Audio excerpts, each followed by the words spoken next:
Hello everybody and welcome to another English video lesson intended for 4th grade secondary school students. My name is Anita and I will be your teacher today. U današnjoj lekciji slušat ćemo izvorni tekst o Brailleu te analizirati izvorni tekst nakon slušanja. For this lesson you'll need something to write with, a pen or a pencil, your notebook, personal computer or laptop connected to the internet. Just your smartphone will do too. I suppose you're equipped with everything you need, so let's begin our today's lesson. Access to communication, in the widest sense, is access to knowledge. And that is vitally important for us if we are not to go on being despised or patronised by condescending sighted people. We do not need pity, nor do we need to be reminded we are vulnerable. We must be treated as equals, and communication is the way this can be brought about. So these impressive words you have just heard are words of Louis Braille, and his remarkable life story and achievement are going to be the topic of today's lesson. Do you know who Louis Braille was? And what makes him so important? What is his achievement and whose lives has it changed? Let's find out. So if you've had your eyes, or I might even say fingers open, you might have noticed elevated dots on pharmaceutical packaging or on lift buttons in newly built buildings. Have you ever wondered what is behind those raised dots and what they are for? Those raised dots are the final chapter of a 200-year-old story of determination, intelligence, and persistence. They represent the letters of the print alphabet, which is called Braille, writing system for the blind and visually impaired people. In today's lesson, you'll get a chance to hear about one of the most fascinating life stories and one of the most important inventions which brought literacy to the blind people worldwide. But before you watch the video about Braille, let's do a vocabulary task. There are 14 words on the left-hand side, and your task is to match them with their definitions on the right-hand side. Stop the video now and do the task. We'll check it together afterwards. And if you are doing this exercise online, here is the link provided in the top right corner of the slide. So see you in a couple of minutes. So let's check the pairs now. Dilapidated means old and in poor condition. Precocious, showing unusually early mental development. Reluctant, not willing to do something. Denomination, the face value of a banknote, coin, or postage stamp. Inquisitive, wanting to discover as much as you can about things. Succumb, to die or suffer badly from an illness. Decipher, succeed in understanding or identifying.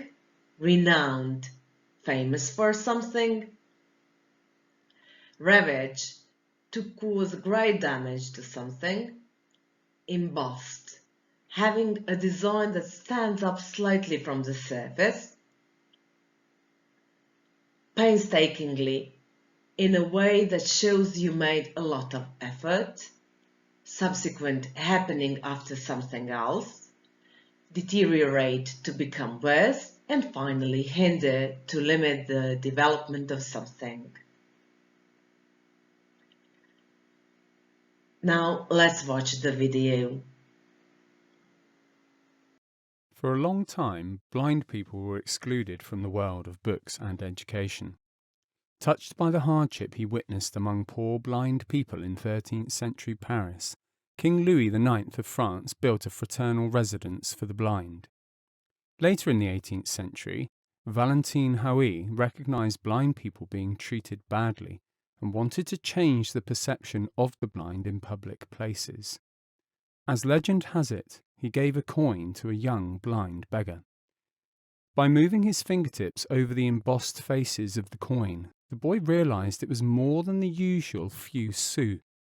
He called out the denomination of the coin, at which point Howie grasped that the boy could decipher the value of the coins by touch. In 1785, Howie founded the first school for the blind, and a 17-year-old beggar became his first student. The school would later be attended by a certain Louis Braille. Louis Braille was born on January 4, 1809, into a poor but close-knit family. The precocious toddler liked spending time with his father in his workshop. At the time Napoleon invaded Russia, people were concerned and afraid of towns being ravaged. One fateful day, when Louis was just 3 years old, his father left the workshop unattended to gather more information about Napoleon retreating from Russia. While no one was watching, the inquisitive boy took an awl and tried to make a hole in a piece of leather. While pressing down to drive the point in, the tool slipped and struck him in one eye. Unfortunately, an infection set in and soon spread to the other eye. The Brailles were recommended to a renowned doctor in Paris, but sadly, nothing could be done. Louis's sight gradually deteriorated, and by the age of 5, he was completely blind. The tragic event and the subsequent loss of his sight did not hinder Louis's remarkable progress. Despite his disability, Louis attended the village school, but he had to leave it when the curriculum required reading and writing skills. Aged 10, Braille got a scholarship to the Royal Institution for Blind Youth in Paris. The building was dilapidated, its damp rooms smelling of mildew. Food was scarce, and very often children were served only bread and water. In 1821, a former artillery officer, Charles Barbier, visited the school. Years earlier, upon Napoleon's command, he had devised a code of 12 raised dots and dashes for silent communication during the night to avoid the use of torches.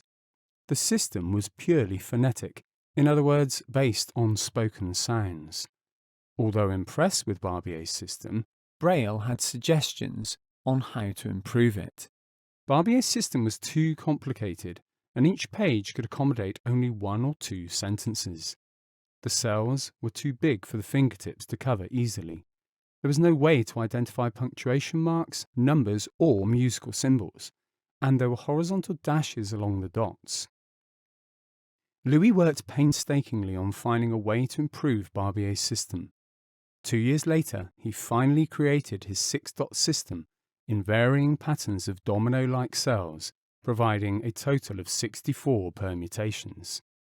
The 64th permutation, with no dots, is known as space. Each letter was represented by a certain combination of dots, which he could feel with his fingertip all at once. Also, he decided to base the system on the letters of the French alphabet, rather than on sounds. Braille is not a language, it's a system of writing, which means it can be adapted to different languages, any language using the same alphabet. Braille loved music, so he invented a system for writing music too. The teachers were reluctant to accept the new code.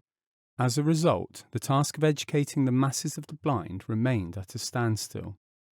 Louis succumbed to tuberculosis aged 43, 2 years before his system was finally taught at the institute where he'd been a student. He was buried at Couvray, but in 1952, on the centenary of his death, his remains were disinterred and taken to Paris to be placed with honour in the Pantheon. The bones of Braille's hands, however, were separated and kept in a concrete box on top of his empty tomb. Though his name would forever be linked to the tactile writing system for the blind, throughout his life he would always express his indebtedness to the night writer.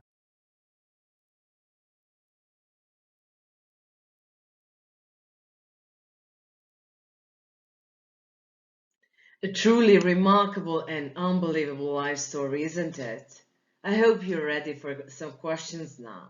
Copy the questions into your notebook and write down your answers. These are the questions. When did the era of literacy for the blind start? How did Howie realize the blind boy was able to read the coin by touch? Was Louis Braille attached to his father? What was Louis like as a child? How did he lose sight in both eyes? What are the differences between Barbier's and Braille's system? Where was he buried? And who is the night writer? So here are the answers.